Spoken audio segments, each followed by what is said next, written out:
Unfair yan kasi ang ginawa namin ay wala itong clearance, walang blessing kan BP Sara. Volunteer, ano to, spirit of volunteerism itong, voluntary itong ginawa namin. Yes. And being members of the Integrated Bar of the Philippines, nagtuturo din ng constitutional law.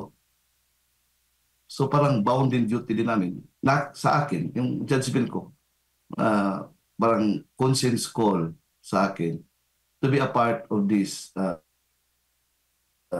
baga pa struggle na dapat i-uphold yung constitution. Ang sa akin dito, wala na, hindi na about BP Sara. It's about preserving and upholding the principles enshrined in our constitution. Attorney Olga? So, it's really unfair na sinasabi nila yan because, again, hindi naman kami bayad to do this. And also, this is purely voluntary. And we do this because we've seen it. I've seen it. And I've seen it. There's really a serious breach in the constitutional principles, more specifically sa procedure ng impeachment.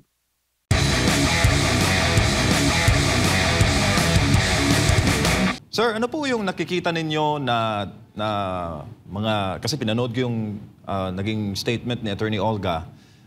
Bilanggit po niya doon yung breach of the Constitution and Rules of Procedure para lang po sa masa na nanunood ngayong umaga sa atong mga yanong kaigsuunan, Luzon, Visayas, Mindanao. Pakipaliwanag po, in layman's term, ano po itong nakikita ninyo na mga paglabag sa procedures at yung mga butas sa konstitusyon? Sir MJ, being a professor of constitutional law for more than 30 years, I am convinced that there is really a serious violation of the Constitution when this fourth impeachment complaint was transmitted to the House of Representatives. Yun po ang nakita namin. And then we coordinated with Attorney Torion in the preparation of the petition for certiorari. Nagtulungan kami paano yung theory, and agree kami na yung 3 grounds ang aming focus. Number 1 kasi, under the Constitution, kahit na second mode yung 1/3, at least 1/3, meron pa rin diyang verified complaint of at least 1/3. So yung process ng verification ay kailangan talagang fully complied with. At nakita naman natin na mayroong seryosong paglabag sa yung procedural requirement ng paano itong verification.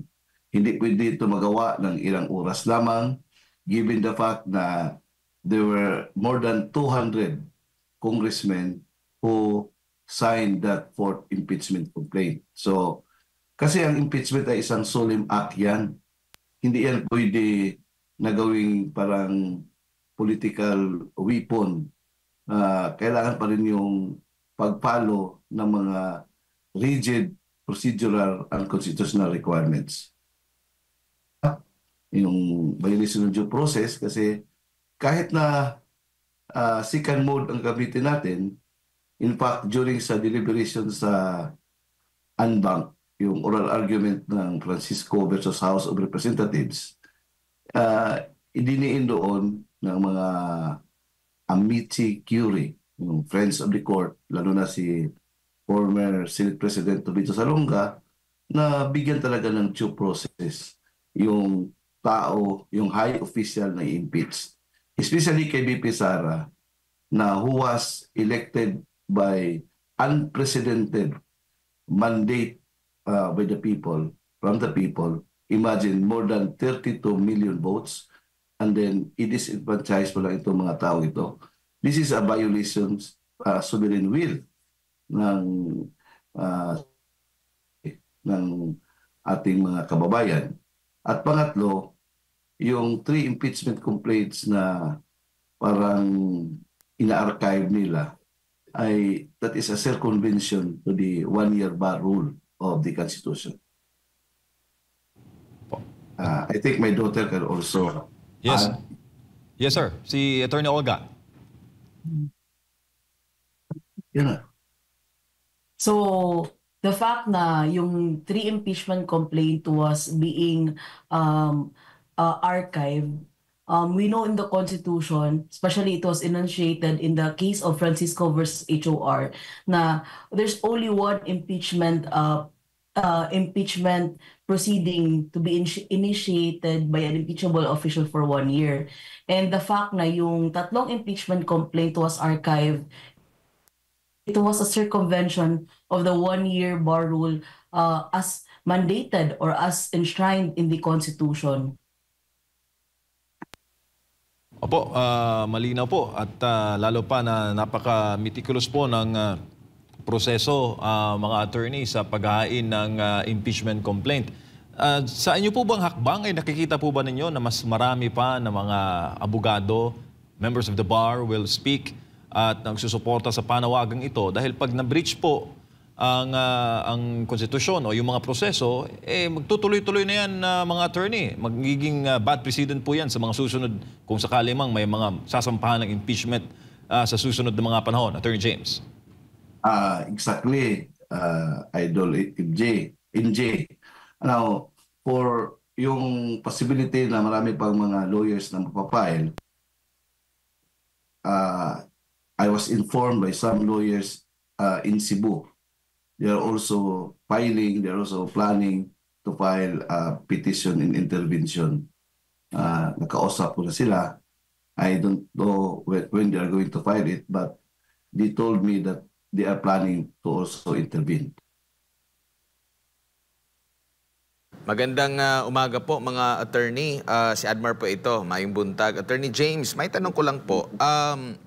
Sa tingin niyo po ba, malinaw na po na nakasaad sa ating konstitusyon at hindi na kailangan pang, kumbaga, mayroon pang baguhin dito, patungkol po sa mga patakaran sa impeachment at ang inyong question na lamang po ay hindi lang ito nasunod?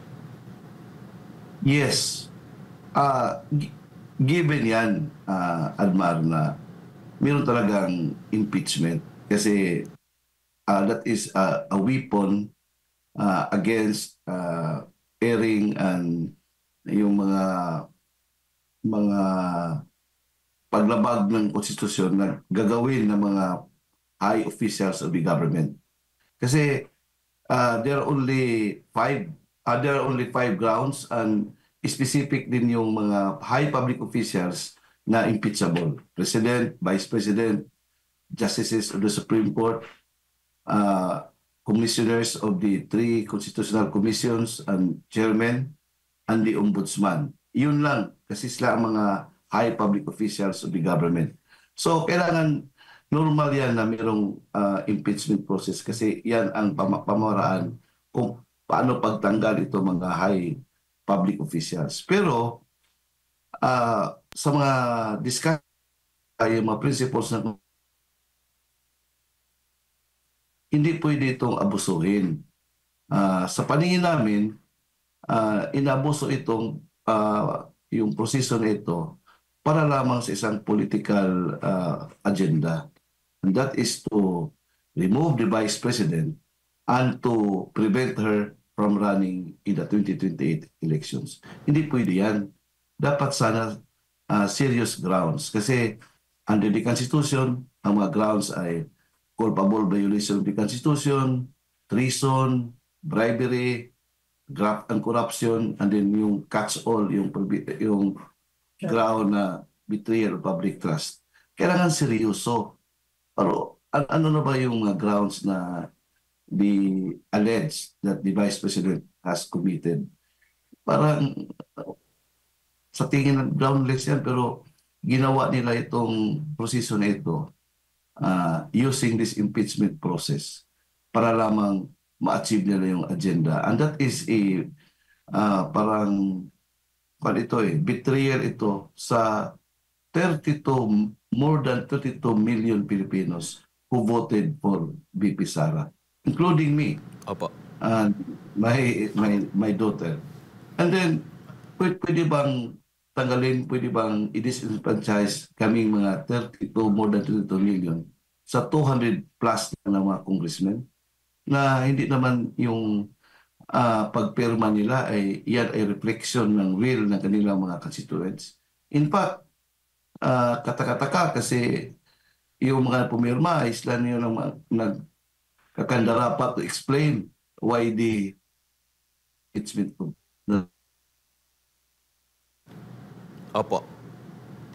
bust. Apo. Yes, attorney, yung role po ng isang kongresista, kasi natapos na dito sa mababang kapulungan, ano po yung role ng isang kongresista once na andyan na po yung complaint? Kasi ang napansin lang ng taong bayan, parang, ang sabi nga nila, parang kinulong lang sa isang kwarto, tapos pinapirma, ano ka ba, sang-ayon ka ba o hindi. Pero sa tingin po ninyo, ano dapat ang isang role, ano bang dapat gawin ng isang kongresista bago siya mag-decide doon kung papabor ba siya dito sa impeachment complaint o hindi? Pwede ba yung ano lang, kung ano yung naisipan niya, papipirma kasi pumirma yung kanyang kapitbahay na room na kongresista din na pumirma din doon, attorney? Theoretically, dapat ang gawin ng isang kongresista ay kanyang mga constituents. Kasi he is the voice of his constituents sa isang distrito. Dapat mag-consultation process kung ano ba sa paningin nila, kung tama ba ang mga plano, yung mga grounds to impeach the Vice President. Kasi ang impeachment ay talagang sui generis ito. Parang both political and judicial process, but essentially political ito. So, parang pulso ng taong bayan. Just like what our congressman did in our district. Nagkonsulta siya, si Congressman Dale Corbera. Now, yung nakita niya na overwhelming talaga sa kanyang mga constituents ay against the planned impeachment. Opo. Ang basihan niya why he did not sign the impeachment complaint. So dapat sana yun ang gagawin ng mga kongresista, but with due respect, iba naman siguro ang paningin nila kasi karamihan ng mga explanation ay baka mawalan sila ng mga ayuda, mga AKAP, AX o TUPAD. Well, judgment call nila yan. Pero that is a violation to the contract that the congressman entered into with. Naku po, nawala sa ating linya ng komunikasyon, no? So, dun sana dudugtungan ko yung tanong kung katanggap-tanggap ba sa ilalim ng proseso ng impeachment. Okay, balikan natin. Nandito ulit sila. Attorney, balikan ko lang po, no? Nabanggit mo na ito, pero bigyan ko lang ng emphasis, no? Dahil nagbigay sila ng paliwanag kung bakit sila pumirma. At hindi doon patungkol sa mga sinasabing paglabag ng pangalawang Pangulo, sila nagbase doon sa kanilang dahilan kung bakit sila pumirma. Ang sabi nila, dahil part sila ng, sinasabi nila, majority, dahil baka mawalan sila ng ayuda, baka maging kawawa yung kanyang mga constituents, ay kaya siya pumirma. Ano po ang masasabi nyo rito? And pwede rin makadagdag si Attorney Olga. Judgment call nila yan. Now, that is their parang accountability sa kanilang mga constituents. Now, choice ba nila yan? They have violated the social contract that each congressman has entered into with their constituents. Kasi yung social contract nila ay sila ang maging voice, sila ang maging boses ng kanilang mga constituents. Now, kung ang kanilang decision ay hindi in accordance sa boses ng kanilang mga nirepresentahan, yung mga constituents nila, yun ang kanilang pananagutan. Kasi political process nga ito, meron kang pananagutan. Pagbalik mo na sa distrito mo, kasi you will be asking again for a new contract for re-election purposes, yun ang kanilang, as I said, call. At saka kung anong kahidatnan yan, sa kanila na yan. Po, baka may side No, I also agree. Yes, Attorney Olga. So I also agree with what my dad said kasi yung congressman, they represent the people who voted for them. So in accordance to what they vote for, like specifically this very highly political na impeachment complaint, it must reflect what the constituents want or the constituents will. So how can these congressmen had the opportunity to consult their constituents when they never had the opportunity or the time, considering na given ang bilis nga, 'di ba? It all happened in one sitting. So given that nangyari, the people were not given, and their constituents, more specifically the representatives, did not give the time to consult their constituents, and now ngayon burden nila ngayon to explain to their constituents why they had to do that and whether or not it's in line with the constituents' will. Kasi yun nga, principally the House or the members of the House of the Representatives should be the reflection of their constituents' will. Correct. Tsaka ang issue dito, mga attorneys, yung undue haste sa paghahain nga ng impeachment dahil nga nabanggit po ninyo yung panahon para sila kumonsulta sa kanilang mga constituent bilang part po ng kanilang trabaho, bilang kinatawan ng kanilang mga party list o kanilang mga distrito. Meron din po ba kayong nakita na sapat na panahon para yung mga members of Congress, yung mga nagpirma, ma-review nila kung tama ba itong kanilang pipirmahan dahil in effect, sila po ay nagkakaso kay VP Sara Duterte kaugnay po sa impeachment na nirereklamo. Meron ba kayong nakita na sufficient amount for any meaningful review sa lahat po ng mga nangyari? Attorney James. Hindi ko man siguro huli ang lahat. If they still have a chance to withdraw their signature. Pwede pa yan. Sir, ito na lang. Last na...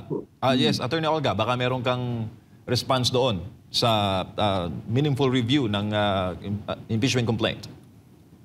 Now, for me, given the time nung the fourth impeachment complaint when they were all convened, it's possible that they never had the time to review it.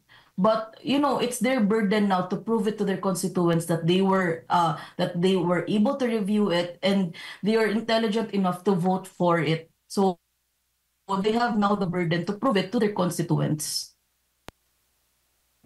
Ito daw ang sabi ng mga taga House of Representatives, desperate move daw, panic mode. Anong masasabi ninyo dito, mga petitioner? Sabi nila mere publicity, stunt of or act of desperation, last-ditch effort para daw maiwasan o maiiwas si VP Sara ang scrutiny ng impeachment court. Attorney James, Attorney Olga. Unfair yan kasi ang ginawa namin ay wala itong clearance, walang blessing kay VP Sara. Volunteer, spirit of volunteerism, voluntary itong ginawa namin. Yes. And being members of the Integrated Bar of the Philippines, nagtuturo din ng constitutional law. So parang bound in duty din namin.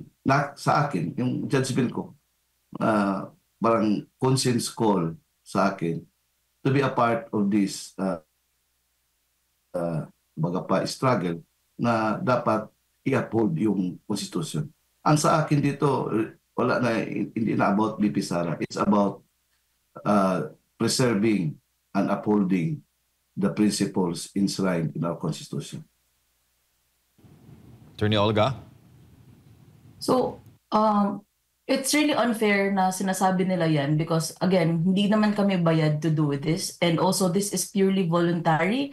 And we do this because we've seen it. I've seen it. And I've seen it. There's really a serious breach in the constitutional principles, more specifically sa procedure ng impeachment. Away, ang inyo pong conscience call ay mas lumawak pa sa buong Pilipinas para magkaroon naman tayo ng pagbaybay sa nakaatas sa ating konstitusyon. Mga attorney, maraming salamat po sa inyong panahon at mabuhay po kayo. Idol NJ. Yes, sir. Thank you. so God much. bless us all.